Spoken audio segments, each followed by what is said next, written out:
you give an overview of the industry size and what are the market dynamics that come into play when we talk about the industry? Sure, sure. So I will not put a specific number to it because see today if I see it is a $945 billion industry. When I talk about Web 3.0, 3 months back it was $3 billion industry, and probably tomorrow the numbers will change. But the underlying thought is that it's an industry which is rapidly growing. Every single day there are new projects which are coming in. Every single day there is a lot of interesting talent which is coming into this industry.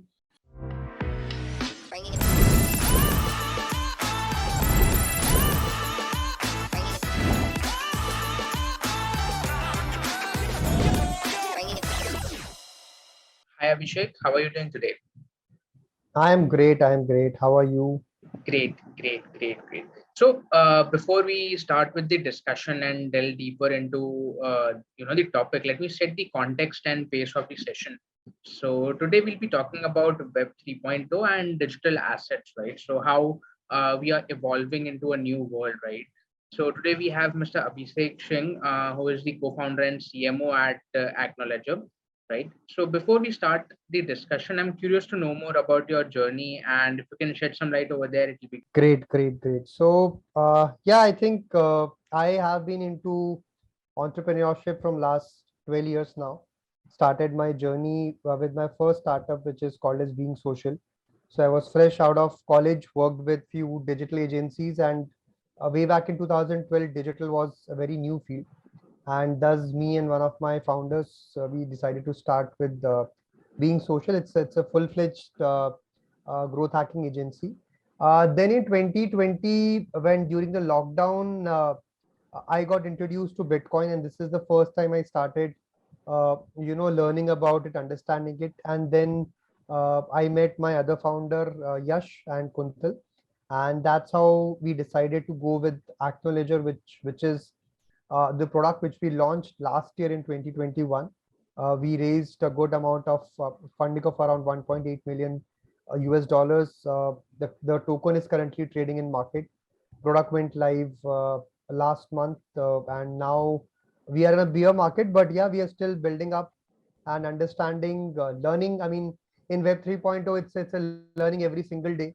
So yeah, I mean that has been my journey so far, so good. right. Interesting bit. And one thing to notice over there is that you have been into entrepreneurial journey. You started right away from college, or how does it go? Yes. So I come from, I mean, a lot of people might not know, but I am not from a technical background. My graduation has been into hotel management. I worked with hotels for 2 years. Then I did my master's in advertising and communication. Then I worked with agencies, and then I got into it. So yeah, I mean, after I did my master's, probably around a year or two, I worked with few companies, but then I decided to move fast and start my own. Interesting. Right. So let me, throw first question at you, right? So can you give an overview of the industry size and what are the market dynamics that come into play when we talk about the industry? Sure. So I will not put a specific number to it because see today if I see it is a $945 billion industry. When I talk about Web 3.0, 3 months back it was $3 billion industry, and probably tomorrow the numbers will change. But the underlying thought is that it's an industry which is rapidly growing. Every single day there are new projects which are coming in. Every single day there is a lot of interesting talent which is coming into this industry. When I talk about dynamics, what I would like to say is look at what internet was probably 20 years back, when we used to learn only Yahoo. We only used to know maybe a broadband connection. So dynamics is changing very fast. Every single day there is new thing which are happening. So you always have to be on your toes to know what is happening. Probably if we'll do this interview again after 2 months, I would say things have changed. So the industry is changing very fast. Dynamics are changing very fast. It's a very fluid industry, and every single day brings on to a new learning. But as of now, as I said, today it's a $945 billion industry as of now. Correct, correct. Interesting number out there, right? And so, how mature is the Indian market when we compare it to the rest of the world, or, the developed countries out there? So I would say in terms of maturity level, across the world, it's not a very mature market. And it's an interesting fact that India's adoption to Web 3.0, Metaverse, NFT is very fast. India has always been a leader in adoption to Web 2.0 as well. I'll give you a simple example. If you look at your parents' generation, a usual transition is a desktop, a laptop, a tab, and a mobile. Now, what has happened to our parents' generation? Some of them might would have seen, or they might have worked on a desktop. They have completely skipped a laptop. They have skipped the tab. They have directly moved to a mobile, right? So, I mean, I'm sure all our parents are active on WhatsApp, and we see those good morning, good night messages every single day, right? So, adoption to technology is very fast in India.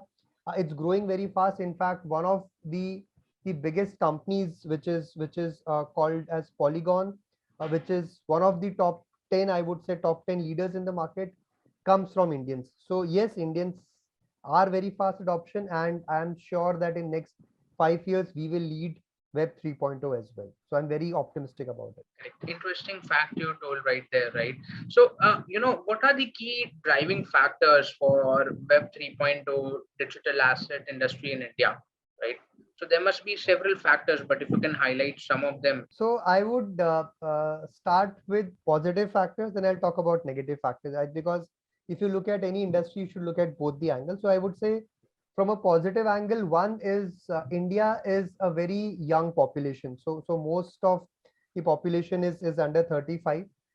So adoption is very fast. Second is in terms of we as a country are not scared of technology. We adopt technologies very fast. So that's a second factor. Third is now, I mean, last 5 6 years we have seen how geo has gone to everywhere. So internet is available everywhere. In fact, I met few kids who were just 19 years old. They have created their own NFTs. They are selling it. So these are some things which I feel is on a positive side. On a negative side, I would say there is still no clarity from a government standpoint that whether NFTs are a part of digital asset, or will they have capital gains? There's no clarity. Second, I think again, from a society point of view, a lot of people still say Web 3.0 blockchain is equal to crypto. So that perception is still there, and crypto is equal to gambling. So this is the perception which is still in society, which is changing slowly. But I think that there's a long way to change that, and then get into the bigger, so that we also understand that what is the perception. And then I think this will eventually change as we start seeing more companies like Polygon growing and giving us more details there. So you rightly mentioned that awareness is there, but still we have a lot more ground to cover on that perspective, right? So that'll be there gradually, is what I believe as well, right? Correct, great. So that brings me to my next question. Like, what are the key challenges which are faced by consumers and companies like you? Okay, okay. So first, let me answer the question from a consumer point of view. So consumer, as I said, because government is not clear, consumers are not clear. In fact, on 1st of July, I mean, government has levied a tax of around 1% TDS, and suddenly from 1st of July, the if you see the total value which was getting transactioned every day, it has suddenly dropped. So consumers are not aware what to do, and how to do it. Second is there is a lack of transparency, at least in India as of now. A lot of exchanges, lot of projects, people don't know what they are doing. They're still into market. So that's, I think, number two. And third, which I already spoke about, that there's still a stigma of crypto, Web 3.0, blockchain. People are still not aware about it. From a business point of view, I would say again, government is one. Two is lack of talent in India. So uh, uh, it was easy to get talent in Web 2.0, Web 3.0, since it is a very new field. There's a lack of talent. There is a lot of FUD, and I think because of pandemic, people started working from home. So getting that right talent at the right time is also a very big challenge for us. In fact, we have been looking for good people who come from Web 3.0 background. So if somebody is listening to this interview and if you really are interested, please do ping us. We would like to have a chat with you. And third, I think a lot of Indian talent. In fact, 70% of people whom I know who are the founders, they have moved out of India because of the taxation policies, because of no clarity.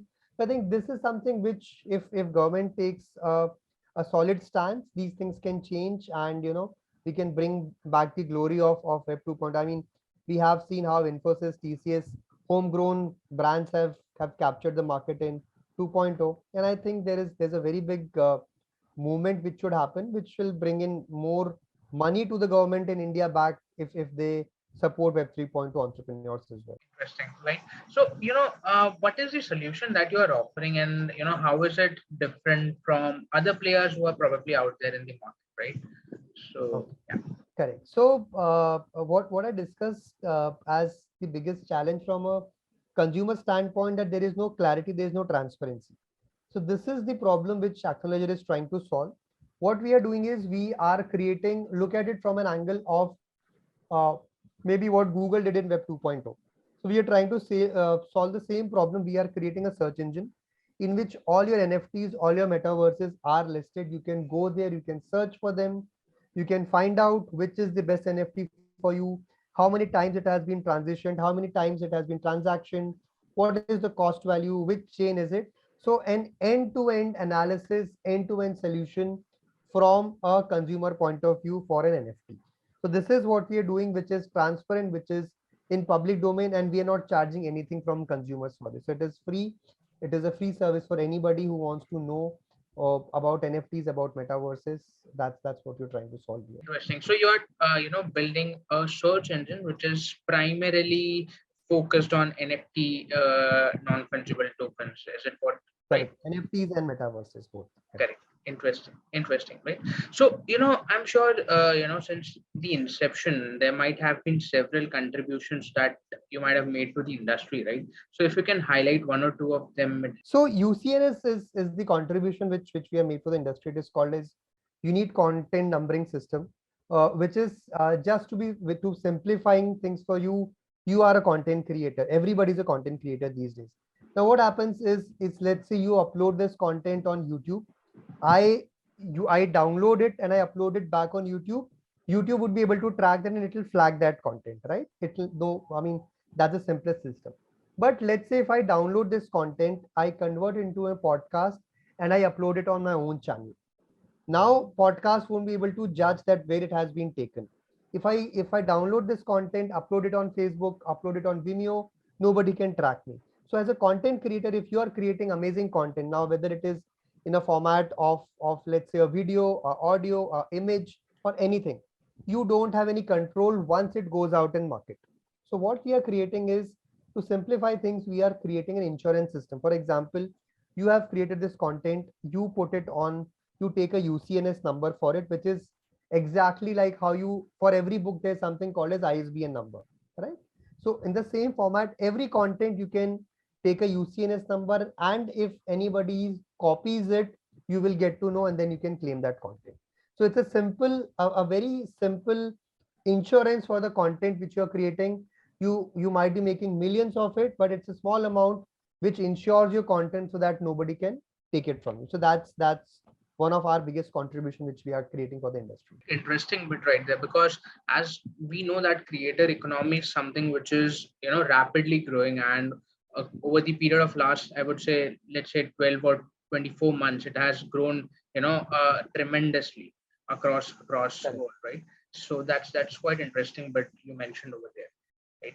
So what was the impact of COVID on this industry, right? I'm sure it impacted a lot in other industries, so I would like to know Hmm. more about this particular industry. So yes, COVID had a very big impact initially, but I think post COVID, two things have become very clear. One is from a consumer side, that people have understood the value of of their real position, so they don't want to keep too much of positions, whether it is in a physical format. So the growth of NFTs has gone too much. Second is the amount of time we've started spending in front of our computer, in front of our screens. So what is bringing is this is also bringing a lot of I would say perception towards metaverse. So earlier, probably if probably in 2018 we would have said that it would have been a very difficult transition. But now, since we all work from home, we spend most of our time in front of screens, and adaptability to metaverse has increased, because now it is easier to move towards that direction rather than talking about probably 2018-19 in terms. So for us, it has been I would say a boon for us. It has given consumer adoption, it has given businesses also adoption towards our industry and our category. Right, that brings me to my very last question for you.